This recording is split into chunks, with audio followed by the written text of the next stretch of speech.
여러분 반갑습니다. 지난 1월 2일 증권시장 개장식에 왔다가 2주 만에 다시 여의도를 찾았습니다. 우리 대한민국 금융 중심지에서 국민 여러분들을 다시 뵙게 돼서 기쁘고 반갑습니다. 저는 후보자 시절부터 일관되게 금융정책에 관해서 두 가지 원칙을 세우고 지켜왔습니다. 첫째는 자본시장을 활성화시켜서 국민과 기업이 함께 성장해야 한다는 것이고요. 두 번째는 경쟁을 통해서 금융 카르텔의 부작용을 혁파하고 부당한 지대 추구를 막아서 공정한 금융시장이 되도록 만들어야 한다는 그 두 가지 원칙을 세우고 지켜왔습니다. 최근 AI 디지털 기술 발전을 계기로 해서 자산 형성의 패러다임도 많이 바뀌었습니다. 그리고 팬데믹 이후에 또 자본시장에 대한 관심이 매우 커졌습니다. 주식 투자자 수가 5년 전 612만 명에서 지난해에는 1,400만 명을 넘어섰습니다. 특히 2030 청년 세대의 참여가 눈에 띄게 늘었습니다. 이 증권시장이라고 하는 것은 국민과 기업이 함께 성장하는 상생의 장입니다. 기업은 자본시장을 통해서 사업에 필요한 자금을 조달해서 성장하고 또 국민은 그 자본시장, 증권시장에 참여함으로써 그 상품 투자를 통해서 자산 형성을 할 수 있는 것입니다. 그리고 누구나 자기 능력으로 오를 수 있는 기회의 사다리가 됩니다. 국가 사회가 계층의 고착화를 막고 사회의 역동성을 끌어올리려면 금융 투자 분야가 활성화돼야 합니다. 기업은 쉽게 자본을 조달하고 국민은 투자를 통해 과실을 공유하며 번영을 이룩한 미국 경제를 벤치마킹해야 할 것입니다. 대한민국에는 글로벌 경쟁력을 갖춘 글로벌 기업들이 많이 있습니다만은 우리의 주식시장은 매우 저평가되어 있습니다. 우리 시장 역시 다른 나라 시장과 경쟁하고 있기 때문에 글로벌 스탠다드에 맞지 않는 자본시장 규제를 과감하게 혁파해야 됩니다. 먼저 지난해 드러난 해외 투자은행의 불법 공매도를 엄중히 조사하여 처벌하고 또 피해가 확산되지 않도록 공매도 금지 조치를 시행했습니다. 이미 말씀드린 바와 같이 이것은 총선용 일시적인 금지 조치가 아니라 여기에 대해서 확실한 그 부작용 차단 조치가 구축되지 않으면 다시 재개할 뜻이 우리 정부는 전혀 없다는 것을 다시 한번 밝혀드립니다.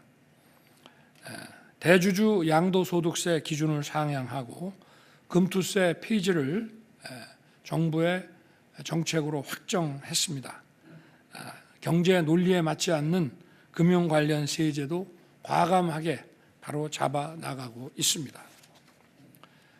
특히 소액주주들이 제 목소리를 낼 수 있도록 전자주총을 제도화하는 등 상법 개정을 추진하고 ISA 개인 종합자산 관리 계좌의 가입 대상 비과세 한도도 대폭 확대해 나갈 것입니다. 과연 우리 정부가 계속 이렇게 할 것이냐라고 생각하시는 분도 계십니다만은 저는 국민과 약속하면 무조건 합니다. 반드시 지킬 것입니다. 최근 은행권의 사상 최대 이익에 대해 고금리를 등에 업고 땅 짚고 헤엄치기 식으로 이자 장사한다는 비난들이 있어 왔습니다. 반도체 회사의 수익이 한 6조 정도고 그 수익도 다시 재투자가 돼야 하는데 은행권 수익이 한 60조에 다른다. 이거는 문제가 있다는 지적들이 있어 왔습니다. 이런 것을 우리 국민경제 관점에서 마냥 흘려들을 수는 없습니다. 금융권 초과 이익의 주요 원인은 독과점 울타리 속에서 벌어지는 경쟁 부재에 기인한 측면이 많이 있습니다. 국민의 입장에서 대출의 벽은 여전히 높고 정보의 비대칭은 만연해 있습니다. 윤석열 정부가 자유시장 경제를 추구한다고 하면서 은행권에 대해서 이런 독과점에서 빚어지는 부작용의 해소를 위해서 너무 과도하게 자유시장 시스템을 위축시키는 거 아니냐는 지적도 있다는 것을 저는 잘 알고 있습니다. 자유시장이라고 하는 것은 공정한 경쟁이 이루어지는 것을 말합니다. 금융은 과거에는 상품 거래의 결제 수단이었습니다마는 지금은 금융 자체가 상품을 생산하고 그것을 매입함으로써 금융 자산이 실물 자산의 수십 배에 이르고 있습니다. 그리고 어마어마하게 금융 회사들은 대형화되고 있습니다. 어떤 경제력의 비대칭과 독과점화가 필연적으로 진행될 수밖에 없기 때문에 이런 산업에 있어서의 독과점에서 발생되는 부작용에 대해서는 정부가 당연히 합리적인 공정한 경쟁 체제가 이루어질 수 있도록 조성해야 될 책임이 있습니다. 저는 취임 직후부터 경쟁을 통해 국민의 이자 부담이 경감될 수 있도록 대출 이자와 상환 조건 등을 투명하게 공개하고 국민들이 이러한 정보를 다 비교해서 판단할 수 있는 플랫폼 마련을 지시한 바 있습니다. 작년 신용대출에 이어서 올해부터는 주택담보대출, 전세대출까지 이렇게 공개된 투명한 이런 비교 플랫폼을 통해서 불이익을 받지 않고 자유롭게 옮겨갈 수 있는 금융상품의 대출도 상품이라고 우리가 볼 수 있습니다. 금융상품을 선택하고 또 바꾸고 하는 데 있어서 금융 소비자의 자유로운 선택이 이루어질 수 있는 그런 자유롭고 공정한 시장을 조성할 것입니다. 또 지난 9일에 시작된 주택담보대출 갈아타기 서비스에 불과 나흘 만에 1조 원이 몰리는 등 국민들께서 이것을 매우 선호하고 이러한 선택에 접근하고 있다는 그런 국민적 수요를 다시 한번 확인했습니다. 또 금융권 역시도 자발적으로 초과 이익의 사회 환원을 위한 다양한 방안을 발표했습니다.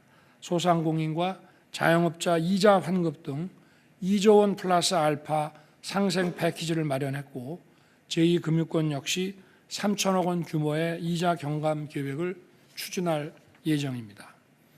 또 성실하게 빚을 갚으신 분들의 재기를 지원하기 위해서 약 250만 명이 연체 이력 정보 삭제라는 신용 사면을 받았습니다. 앞으로도 약 50만 명 정도가, 그러면 전부 합해서 한 300만 명 정도가 신용 사면의 혜택을 볼 것으로 예상하고 있습니다. 이제는 국민의 목소리를 들을 시간입니다. 그동안 답답하고 어려웠던 점들을 기탄 없이 말씀해 주시기 바랍니다. 국민들이 변화를 체감할 수 있는 방안을 정부는 신속히 강구해서 추진해 나가겠습니다. 고맙습니다.